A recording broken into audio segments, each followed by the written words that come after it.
is the Will Cain Podcast on ESPN Radio. Everybody's getting paid. NFL owners out here acting like Oprah. You get $50 million. You get $100 million. You get to be rich. The other day it was Aaron Donald. Today it's Aaron Donald. The other day it was Aaron Rodgers. Today it's Aaron Donald. It's confusing when all of the top players in the NFL on the offensive and defensive side of the balls are first named Aaron. Aaron Donald, the highest paid player in the NFL who is not playing the quarterback position, signs a new deal with the Los Angeles Rams. It's the Will Cain Show on ESPN Radio, the ESPN app, SiriusXM Channel 80, and on ESPN News. It is a 6-year, $135 million deal, $87 million guaranteed, $22 million a year. It's the richest defensive deal in NFL history. And it puts Aaron Donald in a category with guys that almost exclusively play one position in the NFL. That is quarterback. Just listen to who he keeps company with today. The highest paid players in the NFL on an annual basis read like this. Number 1, Aaron Rodgers. Number 2, Matt Ryan. Number 3, Kirk Cousins. Number 4, Jimmy Garoppolo. Number 5, Matt Stafford. You sensing a trend yet? Yes. It's the quarterbacks of the NFL. Number 6, Derek Carr. Number 7, Drew Brees. Number 8, Andrew Luck. Number 9, Alex Smith.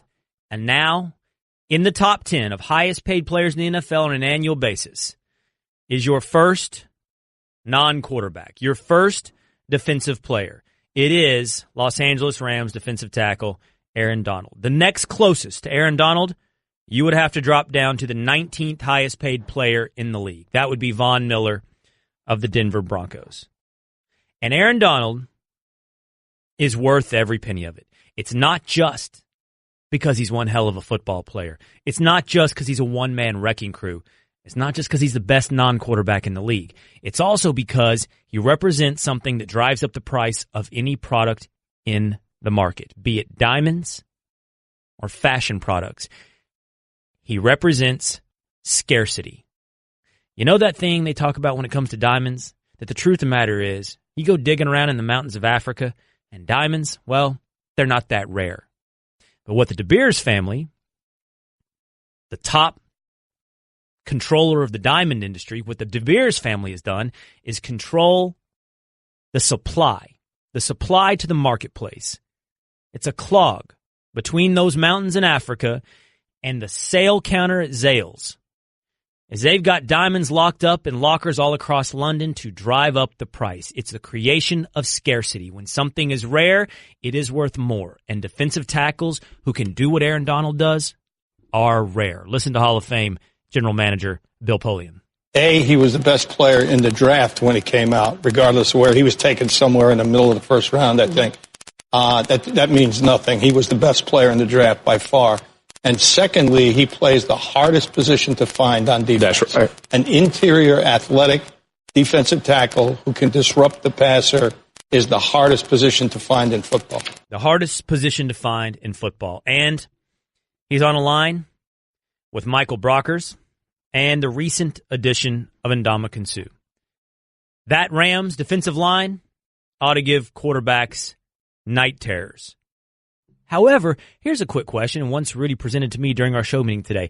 With Brockers and Donald blowing up plays on a game-by-game basis, how is it that, yes, they can get pressure on a quarterback, but against the run, not so great?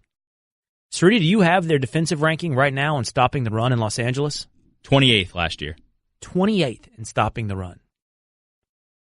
28th in stopping the run. Stopping the run is something that often falls onto the shoulders of defensive tackles and linebackers. What's missing in Los Angeles? According to our own Jeff Saturday, ESPN NFL analyst, it isn't Donald's fault.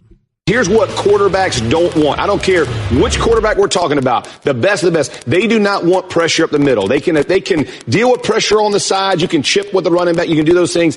It is much more difficult to control the interior part of the line of scrimmage. Every center, every guard in the league who faces this guy has an amount of fear before the game kicks in. Because the last thing you want to do is get that franchise guy hit or hurt because of him, and he's a guy who can do it. $87 million. They're still getting out cheap on that guarantee. I'll tell you what, if I'm a fan of a team or if I'm running a team right now, if there's one position I want to cover, better yet, one player I want to cover who doesn't play the quarterback position, I don't want Odell Beckham Jr., I don't want Julio Jones, I don't want Le'Veon Bell. The one guy that I want, if I'm taking a fantasy draft, but in the real world, if I'm sitting here and we're redrafting the entire NFL and it goes quarterback, quarterback, quarterback, the first guy that I choose after quarterback is Aaron Donald. I believe Jeff Saturday. I've seen the Rams play. I've seen what a 3 technique that can penetrate like that can do. But you only get to see it on occasion because Aaron Donald is one of the few that can do it like that. Like Polian said, it's scarcity, and it's scarcity at one of the most valuable items you can have on your team. Again,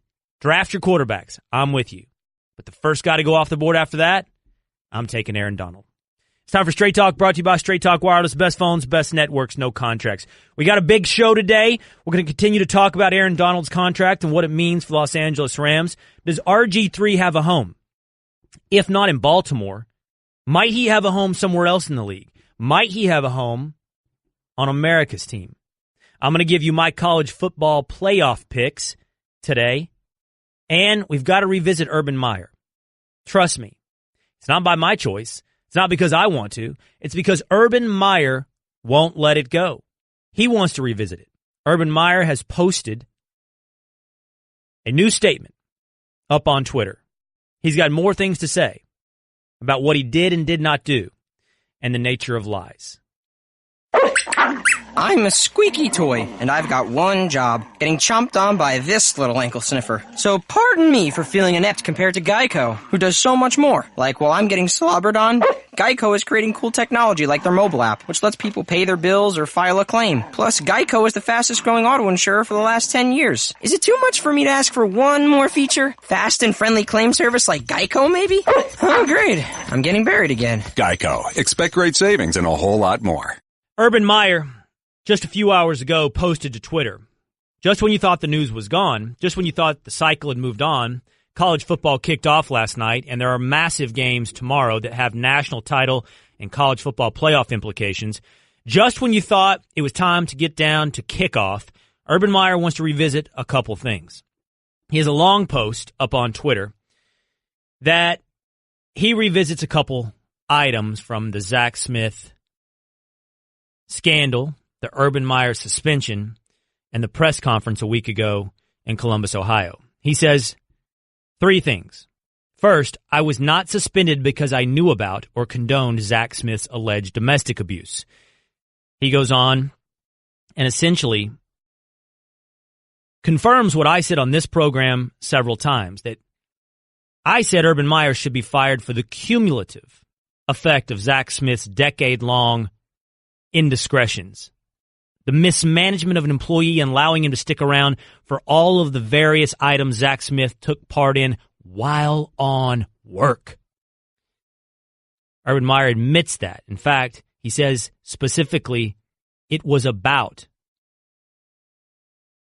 all of the cumulative effects of Zach Smith's employment, not because of the alleged domestic abuse. Second, and this is the one that's hardest to understand, he doubles down. He says again, I did not lie at Big Ten Media Days. I don't know how or why he revisits this. I don't know how he sees a way to parse his way out of this. He restates the nonsense from the Ohio State report, the 23-page report that came out last week that concludes with, in our view, Coach Meyer did not deliberately lie. Whatever in Sam Hill that means.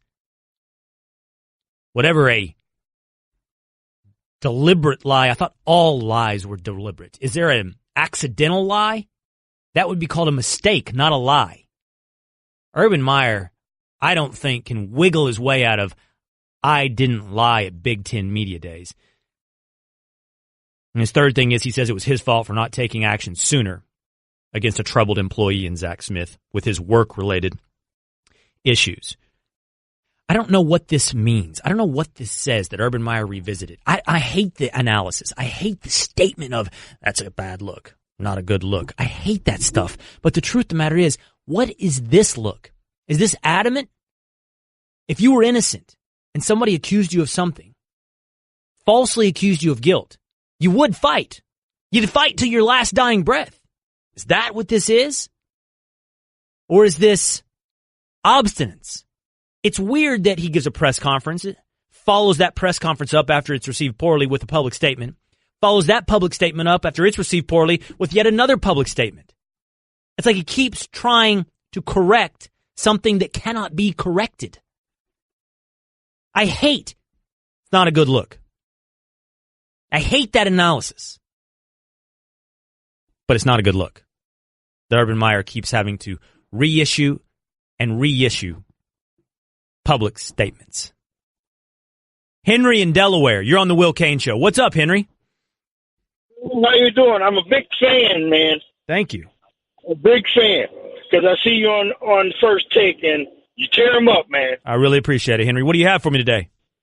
Okay, I want to talk about the Eagles' 297 pick. They draft a rugby guy, and he's a very good runner, and I think they make a mistake by putting him on the offensive line. He's over 300 pounds, and he was dragging them rugby guys all over the place. Now, if they put him at fullback, you know, nobody's going to want to tackle him after he gets past the front line. Henry, I'm having this massive debate. I'm just having this massive internal debate about whether or not to cut you off, and I really don't know what to do here because half of me says, are you yanking on my leg that you're calling in here to talk about the 7th-round draft pick of the Philadelphia Eagles and whether or not he should play offensive line or fullback? But then the other half of me, Henry, the other half of me, hold on now, thinks, okay, no, this is kind of interesting. I did have a guy, I had a buddy the other day say to me, hey, how come more rugby players aren't drafted like that? I mean, isn't there talent in rugby? Like, some of these athletes and the size and the ability of these rugby guys, why are the Eagles the only pioneers on the rugby front? So you might be onto something, Henry. I appreciate the call. Josina Anderson is literally rolling into the studio, dancing to our intro music and talking on her phone, working on getting the details of the Aaron Donald contract. Mm-hmm. The Will Cain Show on ESPN Radio, the ESPN app, Sirius XM Channel 80, and ESPN News. As I said, Josina Anderson's in studio giving us the Straight Talk, brought to you by Straight Talk Wireless. Best phones, best networks, no contracts. We're going to have what we call our music maven. Okay. Roll in here in a second. Okay. And settle a debate. Ooh. But we're going to let you weigh in before this whole thing's over. We're debating what is the quintessential gangster rap song. Just put it away. Mm-hmm. Slide it into your back pocket. Mm-hmm. We're going to come back to that in a minute. Okay. Tell me what you were working on the phone there for a minute there with Aaron Donald. Well, I mean, the numbers have come in, Aaron Donald, at a mega deal.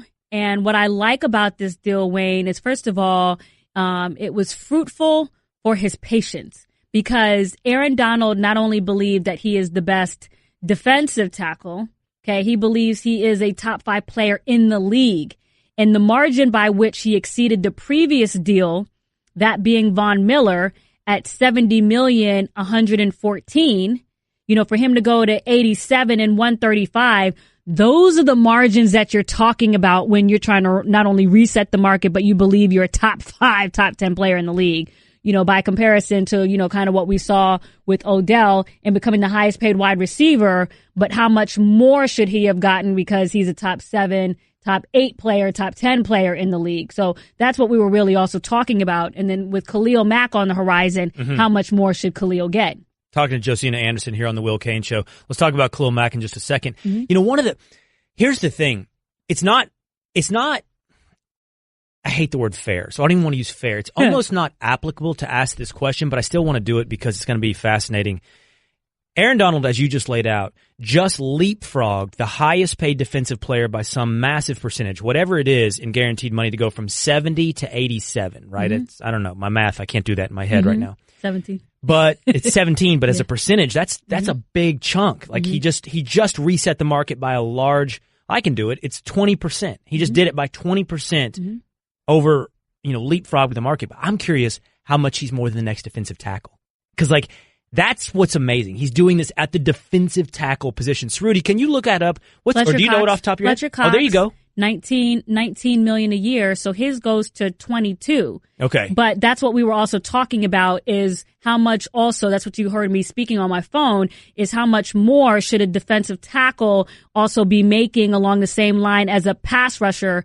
And that's kind of where Khalil Mack is coming, because remember, the Raiders have him as a defensive end, and, how much more should that quantify by? So he was just talking about Sue in comparison to Von Miller and how both of them were in that 19 category at that time. Now, that deal is now obviously not there anymore because Sue is with the Rams.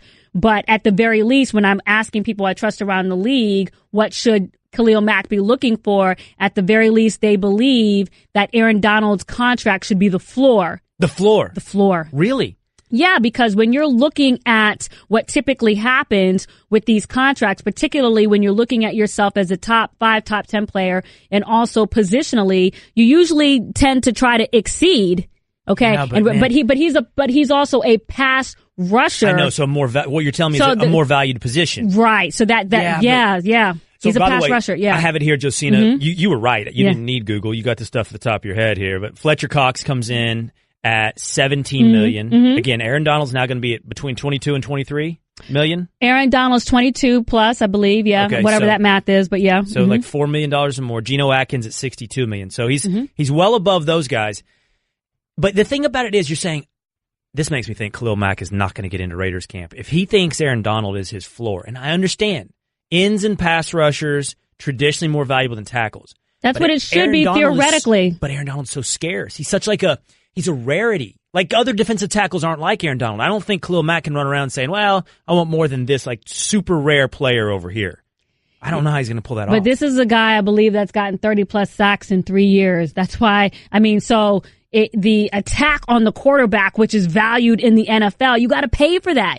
And this guy just did it from the interior rush. Now, granted, he's very productive from the inside of the line, but that production theoretically should be amplified from the edge. That's why you value them more. So typically it's like quarterback, left tackle, wide receiver, defensive running back, pass rusher, right? And then maybe the defensive tackle. So theoretically, that's what it should be. Corner probably ahead of defensive tackle, right? Some people are anomalies, like Aaron Donald, clearly, right. Because he was not only looking to exceed the market and such, but become the first 20+ million non-quarterback, which he just did at 22. Yeah, he just. There's not a cornerback making that. Josina Anderson here on the Will Cain Show. Let's talk about. Let's do this. We got to get to gangster rap, okay? Because that's what we. But I do see this headline really quickly. I don't know if you have anything on this, but I'm fascinated. Bucks general manager Winston may not start week 4. Comes back from his suspension, not guaranteed to have his spot right there back in the starting lineup. What do you know? What do you think of that? Well, we just talked about that on the NFL Live set, and I think what the general manager is doing there is not wanting to pigeonhole himself in the event that they're rolling with Ryan Fitzpatrick, okay? Because still wow. what? What's still what? I mean, what do you rolling with Ryan Fitzpatrick versus the guy you drafted in the first? But I understand. But what are you playing? Are you playing resume or are you playing results? So you're going to tell me, and let's play this out, that if the Bucks are 3-0, that you might disrupt that synergy. It's almost like what happened with. You think Foles would have been able to hold on to that job if the season had gone on? No, they'd have benched Foles when Carson Wentz was ready. To your own peril. I'm not just because you may or may not do it doesn't mean it's the right decision. So I mean, chemistry. You know how delicate chemistry is. So I understand clearly. I also know how delicate relationships are. And if you're Jameis Winston right now, you're like, oh, is that how it is? Now, granted, of all the quarterbacks in the league right now, he's not the one to be able to be in a position of confidence. There you go. But, or sometimes you're not in a position to speak as loud because you know what you're just coming off of. Right. And humility sometimes pays. You just have to wait for the merry-go-round. I understand humility. You understand. Yes. Oh, yes. Woo, all right, I want to get you in on this. No, they all said no. There's so much humility. You don't even know how much humility I have. Nobody is as humble as me. Oh, I'm probably the most humble guy. I've got so much humility. Who can call in right now and weigh in on this? Okay. I would probably say I'm the best at humility. Really? So there's that. Josina Anderson was just in studio giving us straight talk. She told us that Khalil Mack is going to be looking at Aaron Donald's deal as the floor from whatever he negotiates with the Oakland Raiders or some other team in the NFL, some other team if he is traded by the Raiders. Aaron Donald has just set a new NFL record for defensive players. He has a $135 million deal, $87 million guaranteed. It's going to bring him approximately $22 million a year. It far outpaces any other defensive tackle. It far outpaces any other defensive player. The closest is Von Miller, who makes $19 million a year and has about $70 million in guarantees. Here's the thing. If Khalil Mack thinks Aaron Donald is his floor, I think playing this season for the Oakland Raiders is unlikely. I don't know how, and it's no disrespect to Khalil Mack. He is an amazing pass rusher, defensive end linebacker. He is an amazing game-changing defensive presence, but he is not the human wrecking ball. He is not the game plan altering dominance of Aaron Donald. Just because Donald plays defensive tackle and Mack plays defensive end or linebacker / pass rusher doesn't mean that he exceeds Donald in pay. Now, maybe that's just the way the market works, and maybe he's going to be able to hold out. Maybe he's going to be able to pressure the Raiders, and maybe the Raiders will eventually cave. But to me, I don't think you can point to Donald, who's almost an anomaly, an outlier. He is what Bill Polian, Hall of Fame general manager, said. He's essentially the diamond of defenses, meaning he's scarce. You go down from Aaron Donald on defensive tackle, where do you go next? Where do you find?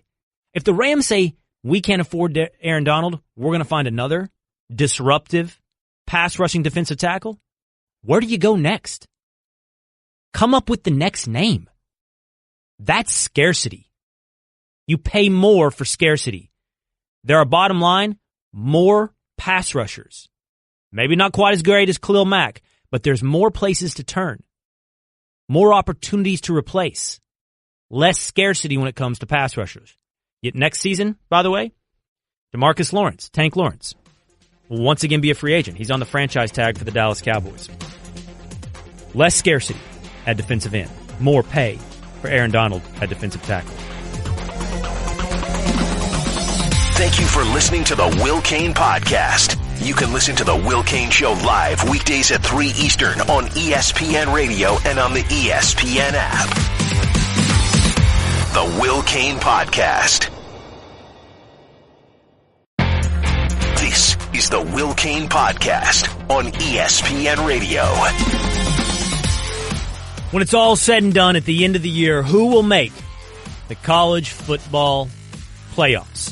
My picks for the final four teams coming up in just a moment here on the Will Cain Show on ESPN Radio, the ESPN app, SiriusXM Channel 80. You can watch us talk on ESPN News and join the conversation. 888-SAY-ESPN. That's 888-729-3776. Before I get to my college football playoff predictions, ESPN put out a college football happiness index. This is which fan bases out there in college football are currently the most, content. It's a measurement of a couple different things. It factors in expectations, how well you're doing against your rivalry, how well recruiting is going for you. They call it the Football Fan Happiness Index, FHI, Fan Happiness Index. It's an attempt to quantify the unquantifiable, the emotion of every fan base. And it's interesting to note the teams that showed up as the most happy and the most unhappy. Let me share with you a few of those. Here's your top happiest fan bases in college football. At number 1, Georgia. Number 2, Washington. Number 3, Clemson. Number 4, Wisconsin. And number 5, Alabama. The first lesson I think you take from the top 5, the first eye-opening realization there, is that Alabama, despite all its riches, all its successes, all its national titles, is not the happiest fan base in the country. Now, coming in at number 5 is no big problem. It's no red alarm there, no alerts. But it's not number 1. How is it you can win so much, have so many titles, and not be the happiest? And it's just a reminder that so much in life is about expectations. I'll never forget my favorite, as a fan, my favorite title is the 2011 Dallas Mavericks victory over the Miami Heat. I'm probably, when it's all said and done, a bigger Dallas Cowboy fan, perhaps a bigger Texas Longhorn fan than I am a Dallas Maverick fan. But when the Cowboys were winning titles in the 90s, I got to a place where I expected it. I got stingy. I got entitled. And yeah, you still enjoy the title. But when it feels expected, it feels like something you should earn, there's too much of a mixture of relief involved in winning it all. It's drained of all the surprise. When you go on a run like the Mavericks did in 2011, every victory, every step along the way, every playoff advancement is the greatest thing ever. This is still rolling. I can't believe we're winning. More than that, more than just entitlement and expectation, which way is your arrow pointing? Once you're at the top, there's a sentiment, there's a feeling that no matter what you do, your arrow is pointed sideways. When you're the Patriots or Alabama, you're already at the top. How's it going to help? To get a little better in the draft, to have a better recruiting class. Yeah, you're going to maintain, but there's no place to go from one. Only place to go from one is down to two. So side to side, that's your arrow. That's your direction. Meanwhile, teams like Clemson and Georgia and Wisconsin are happy because A, they're exceeding expectations, and B, their arrows are still pointed up. Now, I think it's interesting to also look at the teams that are the least happy, lower in the rankings. First of all, before we get to some of the least happy fan bases, I think it's interesting to note Auburn, number 28, Michigan, number 32, LSU, number 38, Florida, 39. These are programs with greater expectations than they are living up to. These are programs, in the case of Auburn, that have to watch their rival, their stepbrother, their cousin, that family member that got rich, that brother you hate that made it big that your mom always reminds you about. Auburn, no matter how well they do, and Auburn is good, they're probably going to whoop up on Washington this year. But they got to hear their mom always talking to them about what their redheaded stepchild brother is doing over there. Yeah, that's nice, but did you know Alabama's in medical school right now? What's up, Rudy? Are you the successful brother? Do your other brothers hate you? They probably don't hate me because of what I do in my life, but because of how, I mean, this is going to come as no big surprise, how much I preach and I'm a know-it-all and those things. That's what they really resent. Like, yeah, Will's got his own show. He's doing so great. It's kind of a big deal. Your other brothers, what do you have, one brother, two brothers? Two. Or just like, all right, we get it. No, they're like, here comes Will. Guess what the sermon's about today? Wonder what we're going to learn about today. Oh, cool. Today. We're OODA looping today. Great. Great. What is it tomorrow? Awesome. Here comes Will. Those teams, those programs, Auburn, Michigan, LSU, Florida, they want more. They expect more. They're entitled to more. TCU came in at 37. That was surprising to me because TCU, everything should still, even if it's a little bit behind you in the rearview mirror, even if those golden surprise years were a little bit in the past 5 years, you should still be feeling good about where you are, TCU. You should be happy. I don't know what you're doing down at 37. Here's the real eye-openers. Florida State, 56. Florida State fans, not feeling good. And Nebraska, this isn't a surprise, but Nebraska fans, 74. Nebraska fans, more unhappy than Buffalo, Appalachian State, Liberty, Arkansas State. Rough times for Cornhuskers. Tune in for a college football doubleheader tomorrow as Washington tackles Auburn, followed by Louisville, Alabama, presented by Dr. Pepper. Coverage begins at 2:30 p.m. Eastern Time on ESPN Radio, ESPNRadio.com, and the ESPN app. My picks for the college football playoffs. Here you go. Let's go chalk on the first two and not spend too much time talking about it. The two most talented teams in the land are two you have to take to make the college football playoff. That's Alabama and Clemson. To be honest with you, between the two, and for what it's worth, I'm more confident Clemson's going to be in the playoffs than I am Alabama. That has more to do with their schedule and competition than it does with how good those two teams are. Clemson is going to dominate the ACC and find their way into the national title picture. Now, I said it early on. I decided to commit to it. Turns out a lot of people agreed with me. I might not have been a pioneer. I'm picking Wisconsin to make the college football playoffs. I think under the radar. Big Ten, Under the radar, Wisconsin. Nobody's talking about number 4 team in the country. Nobody's talking about it. It looked like every ESPN analyst picked them to make their playoffs. I was real disappointed in that. Big Ten's going to be murdered. Ohio State, Penn State, Michigan. Here's the East is going to be murdered. Yeah, but look, still Wisconsin. They have to go to Penn State and they have to go to Michigan. I think they can survive a loss, make the Big Ten championship game, redeem themselves by beating one of those teams in the Big Ten championship game, and make the national title picture. And at number 4, this was a big debate for me because I love Georgia. I love Georgia with their schedule. I like Washington, even though I'm concerned about their first game of the season this weekend against Auburn. Pac-12's easy, but Auburn isn't. Georgia is going to be the big one I end up regretting because Georgia's schedule, Georgia's team screams playoffs. Georgia sneaks in if Alabama fumbles at all. But my 4th playoff spot goes to the Notre Dame Fighting Irish. There's always one playoff team, always one, that sneaks in from outside the top 10. Notre Dame is currently ranked, I believe, about 13th, 14th in the AP poll. Notre Dame has a good schedule to put good wins on their board, and it starts this weekend with Michigan. I'm worried about their quarterback, not about their defense or their offensive line. But I'm putting Notre Dame to join Wisconsin, Clemson, and Alabama in the college football playoffs. Ricky always wanted to play baseball in the majors. He was playing catch before he could walk, practically lived in the batting cages. He was behind home plate more than he was home. And one day, after all that hard work, he found himself walking into a Major League Baseball stadium. After buying a ticket at the front gate. A nosebleed seat obscured by a pole, but he was in there. No, Ricky never did play in the big leagues, but he did switch his car insurance to Geico, proud partner of Major League Baseball, which saved him a lot. So, all in all, things were good. But I want to return to these college football happiness index rankings. It's called the FHA. It's some kind of algorithmic mathematical solution that reveals the happiest fan bases in college football. But they're not just spitballing it here. It's not, some impenetrable number of mathematical equations to get it there. This is what they say they factor in.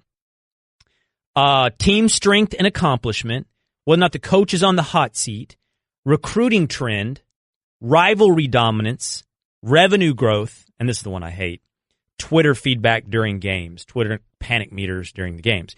As I've laid out for you earlier, the happiest fan bases are Georgia, Washington, Clemson, Wisconsin, Alabama. I just want to offer you this analogy. I don't even know what this says. You ever see the polls about what the happiest countries in the world are? They do it every year. Who are the happiest countries in the world? It is countries where everybody's the same. Like it's the least diverse countries economically and in every other way. It's dominated by Scandinavia. They got huge social safety nets. You don't have to pay for school. You don't have to pay. Finland, number 1. Norway, number 2. Denmark, number 3. Iceland, number 4. Switzerland, 5. Netherlands, Canada, New Zealand, Sweden, and Australia. Round out your top 10. For what it's worth, the United States came in at number 18, down 4 spots. So, does that mean in college football the happiest fan bases are the ones where it's like everybody in your conference is kind of in the same boat? Nobody's, I don't know. No, because Georgia, I was right the first time. It's all about expectations and which way your arrow's pointed. Not, anyway, the hell with that analogy. I don't know. RG3. NFL cuts are coming down. Rosters are being cut down. Cerruti, let me know, by the way, if during our show, anybody big is cut. I want to know right away. We can talk about it because here's the deal. It doesn't look like RG3 is going to make it, I wouldn't suspect, in Baltimore. Listen to John Harbaugh, head coach of the Baltimore Ravens. It'll be tough. It just depends on the rest of the math. There's no doubt you want Robert Griffin on your team. He makes our quarterback room stronger and he makes you better. So he's a very good quarterback. He's definitely, he looks like a starter to me. He's been a starter. He's certainly a backup in this league without question. It's not even close. So I'd like to have him on the team. We'll just have to see how the math works out. Here's the deal. The Ravens haven't carried 3 quarterbacks on their roster since 2009. They've only carried 2. They're not going to be cutting Joe Flacco, who's been outstanding. They're not going to be letting go of Lamar Jackson, their rookie quarterback they took in the first round. But the bottom line is Lamar Jackson's not ready. He's completed 50% of his passes, and that's only because he had an outstanding Game 4 of the preseason where he was going up against guys who are about to become plumbers, guys that are not going to be on NFL rosters this coming year. Before that, Lamar Jackson was completing 40% of his passes.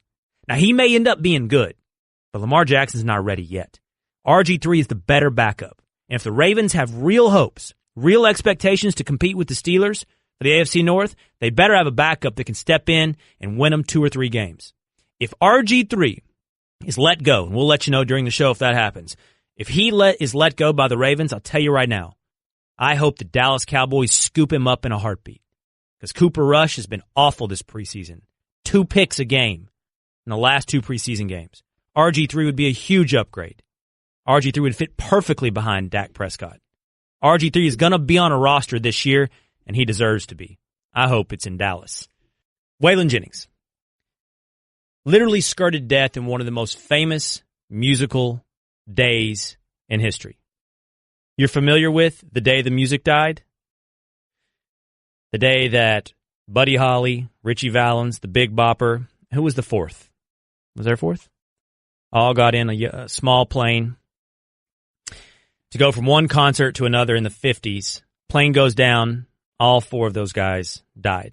Buddy Holly, famously, of Lubbock, Texas. Richie Valens, La Bamba. Big Bopper.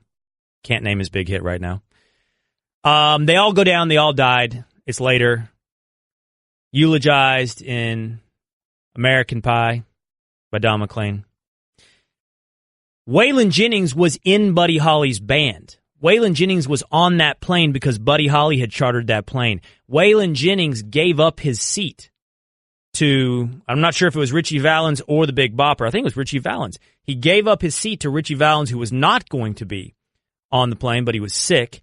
Waylon Jennings gets off. Richie Valens gets on. Richie Valens dies. Waylon Jennings goes on to the famous outlaw country career that we are very familiar with.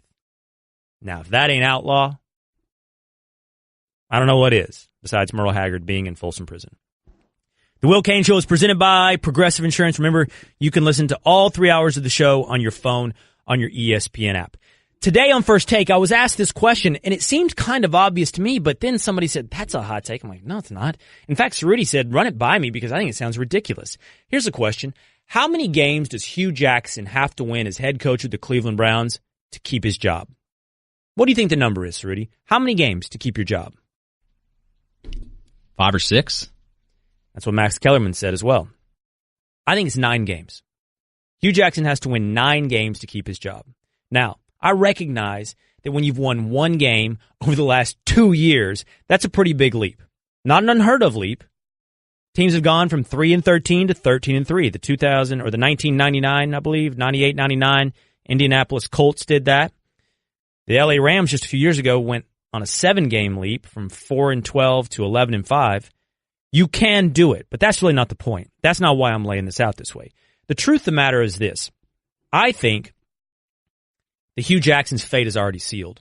I think John Dorsey and the Cleveland Browns already know what their future is, and I don't think they think it includes Hugh Jackson. I think he's already given them ample evidence. We had a debate a few days ago, I mean it was a week ago on First Take, about whether or not Hugh Jackson would survive the preseason. And that's because he so devoted to Tyrod Taylor being his starter, so devoted to not putting his starters and his star players in positions where they might get injured. And yet after that, Tyrod Taylor rolls his wrist in a preseason game, and Hugh Jackson allows him to come back into the game. You add to that assistant coaches like Todd Haley openly questioned his decision-making on Hard Knocks. Greg Williams and Todd Haley have had it out in public over Denzel Ward's tackling ability and how it might have led to injuries.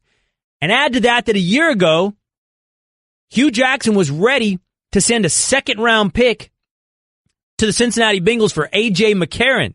The only reason that trade didn't go through is because Sashi Brown forgot or didn't send in the paperwork on time. I think Hugh Jackson is a great guy with a personality that everyone roots for. Might be a great offensive coordinator. But as a head coach, I think he's already shown enough to that management that he's not their coach of the future. So why does he have to win 9 games then? He has to put them in a position where they can't fire him. He's got to put them in a position where they absolutely would look ridiculous if they did so. I think a winning season, I think winning 9 games would box in John Dorsey. It would box in that team to say, you can't fire a guy that went from 0 wins to a winning season. But anything short of that, the way he's handled Baker Mayfield, all these other snafus, I don't think Hugh Jackson keeps his job. So I think it's 9 or gone. And by the way, that's not beyond the realm of expectation. Here's Joe Thomas, 10-time Pro Bowler with the Cleveland Browns, talking about his expectations for the Browns. I think they're going to have a really good year. I'm really excited to watch them. I'm not sure I'm ready to crown them Super Bowl champions, but I'm definitely on their bandwagon, and I think they're definitely – I got them pegged at about 8 wins this year. 8 wins, Joe Thomas said on Golic and Wingo. So I think it's 9 that safely keeps his job. All right, Cerruti, you buy that argument? The argument is the decision's already been made. If not openly, at least subconsciously within the halls of that facility in Cleveland. Now he's got to force them, put them in a position where they can't execute the decision they want to already go with. I just don't understand why you don't let him go in the offseason then. Like, why is he even around this year? I really don't know What's the answer. The point? I don't know. Winning 9 games would be a hell of a season. That's the point. And I think winning 6 would be a pretty good season for the Browns. So to say that he has to win, I don't know. I don't believe that. If they wanted to fire him, they could have just fired him last year. So if they're looking for an out, all they needed was 1 win in the last 2 years. But I think evidence goes on. It's not just where they finished last season. It's things that go on in the offseason after they've already decided. It's things that's gone on this preseason that help contribute to it, that help form the decision. I don't know. I'm not with Cleveland. I don't talk to John Dorsey. I'm telling you what I've seen and what I think. And my perception from this side of the equation is that I don't think Hugh Jackson, I think he's already on the hot seat. And I think he has been for 2 years. And he's done so many things to give them reasons that he now has to give them massive reasons to keep it. Massive. What if they get off to a rough start, Baker comes in and they start playing really well, though, and they only finish with 5 wins? I don't think 5's going to do it. They're going to get new offense, everything for a rookie quarterback in his second year. They did it with the Rams. Did it with the Rams, and it worked out. Thank you for listening to the Will Cain Podcast. You can listen to the Will Cain Show live weekdays at 3 Eastern on ESPN Radio and on the ESPN app. The Will Cain Podcast. This is the Will Cain Podcast on ESPN Radio. Aaron Donald is now the highest paid defender in the NFL, and he finds himself in company not with defensive linemen, not with cornerbacks, not with anybody on the defensive side of the ball. He's now in the same stratosphere as quarterbacks, and he deserves it. It's the Will Cain Show on ESPN Radio, the ESPN app, SiriusXM Channel 80, and on ESPN News.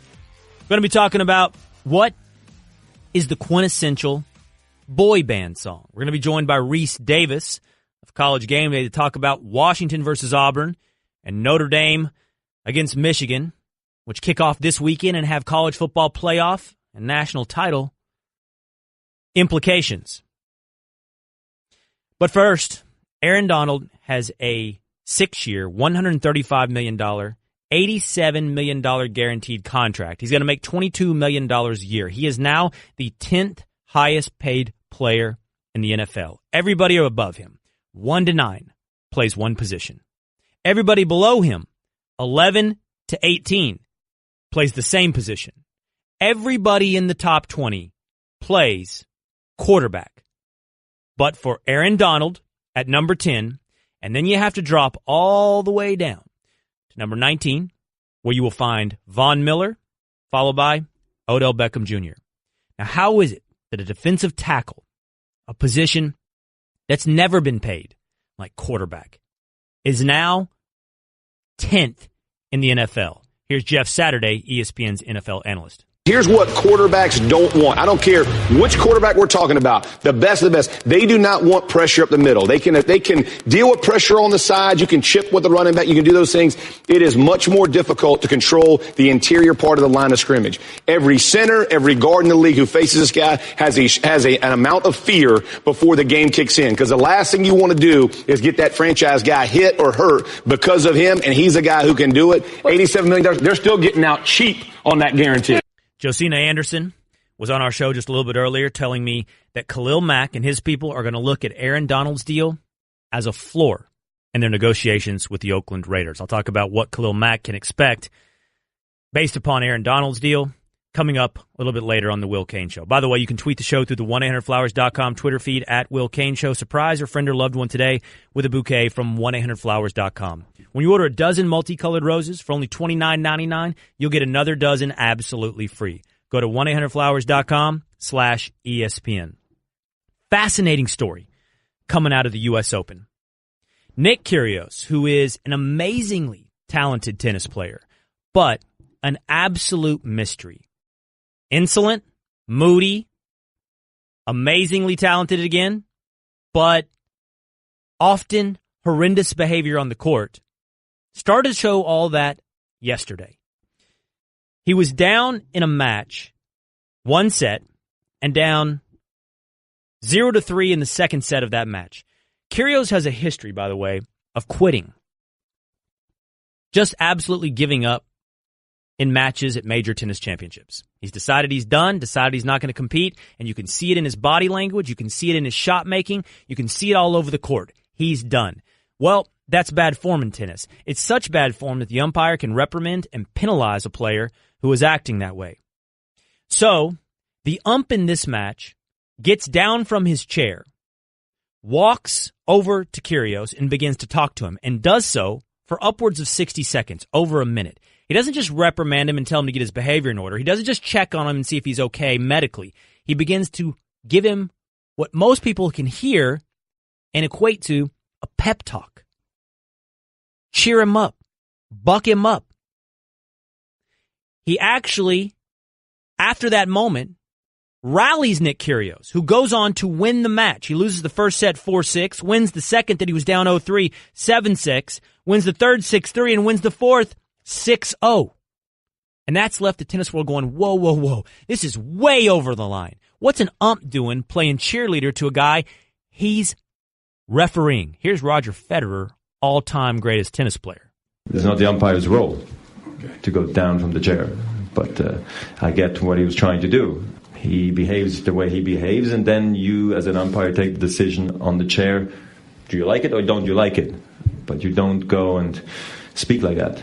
In my opinion, I don't know what he said. I don't care what he said, but it was not just about how you're feeling. I'm not feeling so well, and go back up to the chair. It was there for too long. So it's a conversation, and conversations can change your mindset. It can be a physio, it can be a doctor, it can be an umpire for that matter. So that's why it won't happen again. I think everybody knows that. That's Roger Federer with very strong words. I don't know that I've ever heard Roger Federer go out on such a limb, speak so strongly against something. And that should illustrate just how clearly over the line this is, what this umpire did. Nick Kyrgios needs to pay his own price. He needs to be in charge of his own mindset. He's up to living to his own potential. It's not the umpire's job to sway the match by helping him along. This was way over the line. And as Federer said, everybody could see it. I just saved hundreds of dollars by switching to Geico. I should have done this years ago. Disclaimer, traveling back in time is physically impossible unless you know how to build a functioning time machine. Then by all means, travel 25 years back in time, switch your car insurance to Geico. You could save a bunch of money. While you're there, please prevent your younger self from wearing that sleeveless tuxedo t-shirt, parachute pants, and glitter high tops to your senior prom. And at long last, rectify this horrible crime against nature. Geico is absolved of all liability if you destroy the fabric of time and space. Geico. 15 minutes could save you 15% or more. We've got the host of College Game Day, Rece Davis, on the Shell Pennzoil Performance Line. Get triple action protection for optimal engine performance with Shell V-Power Nitro Plus Premium Gasoline. A little bit earlier in the show, I laid out my college football playoff picks. They were Bama, Clemson, Wisconsin, and Notre Dame, but it wasn't easy. And the guys that I eliminated, the teams that I eliminated, I don't love it. Sitting there looking at Georgia, sitting there looking at Washington, I'm not feeling good. So let me see what Rece thinks. Rece, you there, man? I'm right here, man. I'm walking across the Notre Dame campus, taking a little break from the office to soak up the vibe here as the Irish await Michigan. So you guys are there tomorrow for College Game Day. I just said, Rece, I picked Notre Dame to make my Final Four. They got a good schedule this year. They can rack up some good wins. Do they have the team? Is this a wise pick, me putting Notre Dame in the playoffs? I have to say it is. I don't have them in the playoff, but I voted in the AP poll, and I have them in the top 5. They're right on the cusp. I do have some questions about them, and I'll admit that it was a little bit of a step of faith on my part. I think it really depends on Brandon Wimbush improving. That will be a huge test tomorrow night against a very good, deep Michigan defense with a difference maker at every level. And, but I don't disagree with the opportunity that you have there to have the Irish in the playoff. Now, the other one, Rece, that I really debated was who's going to come out of the Big Ten. And Wisconsin checks all the boxes that I want. Offensive line, defense, run the ball. They also check the easier side of the schedule for the Big Ten, but they do have to go to Penn State, and they do have to go to Michigan. What do you think of Wisconsin? And let's make it a little bit larger as well. Who do you like out of the Big Ten? I, too, like Wisconsin, and I like Wisconsin to be I think I shouldn't say I'm predicting this to happen. I think there's a pretty good chance because I think we're going to have probably at least three 2-loss conference champions. In Wisconsin's case, if they were to lose at Penn State and at Michigan, they either would have the opportunity to avenge one of those losses in the Big Ten championship game or beat Ohio State, which, potentially could be undefeated at that time. So I like the Wisconsin pick. I think it's easier to say that Ohio State is a more talented team, but with just all this going on around the Ohio State program right now, I think I like the Wisconsin pick, and it's one that I went with as well. Though I also think Michigan has great opportunity. Talking to the host of College Game Day, Rece Davis, here on the Will Cain Show. So just talking about Ohio State there, Rece, do you think all this stuff, because I've had different people come on here, and most of them say they think the controversy, the scandals around Ohio State are going to bring that team together, have sort of a New England Patriots effect on the Buckeyes. What do you think it's going to do to that team?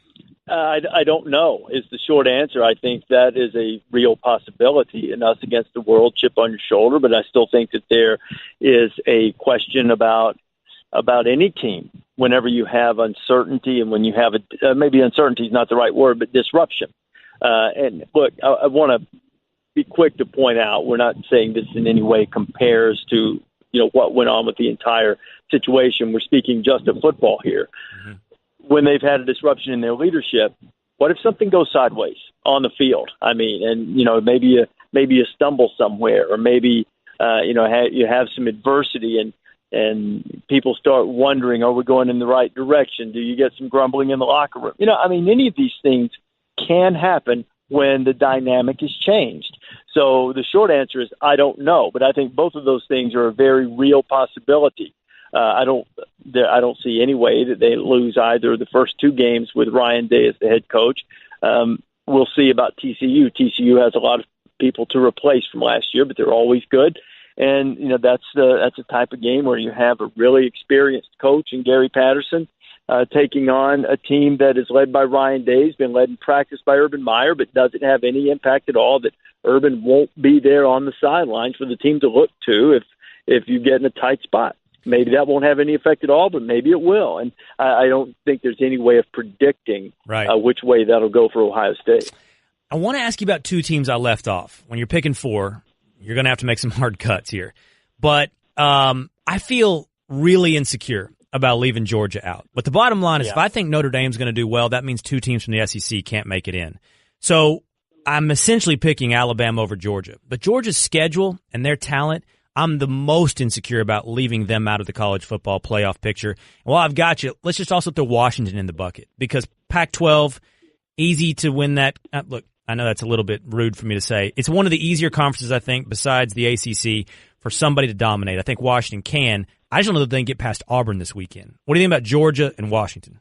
I like both of those teams. I have Washington in the playoff, and I actually lean to Washington slightly against Auburn. this weekend, but either result wouldn't surprise me. And I think both of those teams are also playoff contenders. I think, not to get off track from the direct nature of your question, but I think Auburn has the best opportunity, especially if it beats Washington. I think Auburn has the best opportunity to do what Alabama did last year and what Ohio State did the year before, and that is to get in the playoff without winning your conference. I mean, Auburn's it would take a specific loss, to either Mississippi State or Alabama. One would assume for them to not have a chance to play for the conference championship, or maybe they lose in the conference championship to Georgia. But Auburn, they played Washington, which presumably would, if not be the Pac-12 champion, certainly a force in the Pac-12.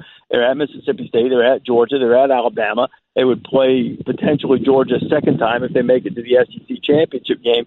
If they get through all of that with one loss and somehow they aren't SEC champions, that would give them a great opportunity to make it as well. But I think you're right on with the two teams that, would be easy to pick to get in. Washington and Georgia's very talented, schedule very conducive until they get to the SEC championship game, right, to put them in great position to go back to the playoff.